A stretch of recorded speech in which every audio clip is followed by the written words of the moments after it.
దేవుడు పిలిచినప్పుడు నీవు ఆయన స్వరాన్ని వింటే నీవు అలసిపోవు.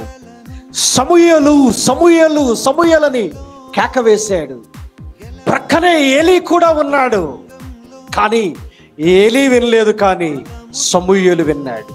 విన్న సమూయేలు దేవుని ప్రజలపై వీళ్ళు దేశమునకు ప్రవక్తగా దేవుడు లేపగలిగాడు.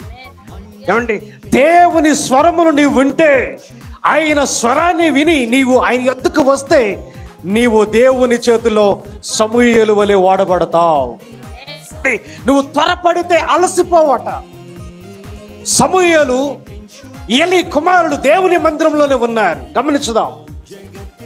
ఏలీ కుమారుడు ఆ మందిరమునకు వస్తున్నటువంటి వారితో పాపం చేస్తా ఉన్నారు. సమూయేలు మందిరములోనే ఎదిగాడు. చాలా జాగ్రత్తగా వినండి. కళ్ళతో చూశాడు, కానీ పాపం అతనిలోనికి రాలేదు. ఒకసారి గట్టిగా చప్పట్లు కొడతావా? కళ్ళతో చూశాడు, పాపం చేసేది. చెవులతో విన్నాడు, పాపం చేసేది. కానీ సమూయేలు దేవుని దగ్గర నిజాయితీగానే బ్రతకగలిగాడు. దేవుని మందిరంలోనే ఉన్నాడు. పాపం జరుగుతూ ఉంది, పాపానికి ఒడి కట్టలేదు సమూయేలు. దేవుని మందిరంలోనే ఉన్నారు ఏలీ కుమారులు, వారు పాపం చేశారు.